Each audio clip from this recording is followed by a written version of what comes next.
Good morning, Amanda. It's Friday. So I wanted to start off by thanking you for my birthday present. I finally got it in the mail, and while I'm not wearing it right now, I wanted to show everyone.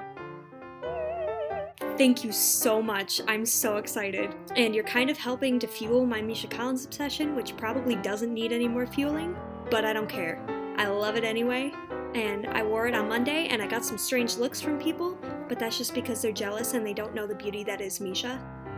Sucks for them. And as a follow-up to your last video, I wanted to say that I wholeheartedly agree with what you're saying. I mean, would I love to marry Dean Winchester? Of course I would. Do I want to be the Doctor's companion? Absolutely. But I know that A, that's not a possibility because they're not real, and B, I would die within the first few days of being with them. I'd just curl up into fetal position and die. Abrupt subject change. Today's video topic is clarifying the difference between being physically fit and between being athletic. I would consider myself to be pretty physically fit. I used to play soccer for years, I Irish danced for a long time, I run a lot, I work out at the gym, but I am by no means a natural-born athlete. I am one of the most uncoordinated people in the world. Sports do not come easily to me. I'm going to share with you a few stories and a few examples of my lack of athletic ability and how they have gotten me into some dangerous and injury-inducing situations. I like to call these things the Conway gym class curse, because both my sister and I have had issues in gym where we've gotten injuries. My first story involves a really good friend of mine who will remain unnamed. So a couple of years ago, we were in gym class, and we were playing this game called handball. I was trying to be a gym class hero, and so I ran after a dodgeball, and I bent down to pick it up, and then I turned around while I was still partially on the ground, and all of a sudden I see my friend coming at me full speed. Her teeth went into the skin right above my eyebrow.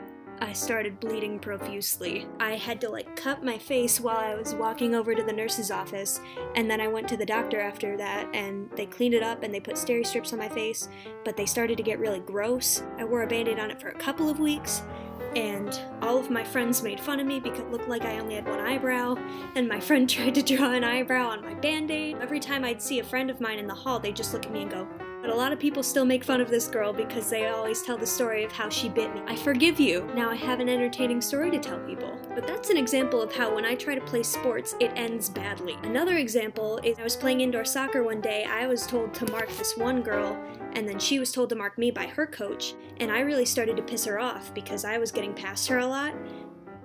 And at one point she got so angry with me that she took my head and smashed it into the glass wall of the indoor soccer field. So that happened. This year in gym, I also was talking to a friend on the sidelines while we were playing touch football, and this one boy thought that it would be a good idea to try to actually throw it.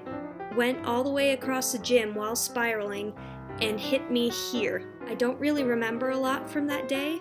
All I remember is talking to my friend and then hearing a distant scream, and sound became really muffled, and then I looked up and everyone was staring at me. I think I was concussed.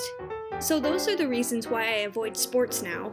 I'm really excited because my college, they have a Quidditch team, and I am going to be a chaser on the team. It should be a lot of fun. I also have committed myself to doing Random Acts E4K challenge in November. I'm going to try to run as much as I can. My goal personally is going to be about 7 or 8 miles, but I want to see if I can beat that. I am also incredibly excited because J.K. Rowling announced that she is creating a spin-off film series called Fantastic Beasts and Where to Find Them. I'm so excited. My childhood has been revived! So whenever that ends up coming out, we are going to see it together.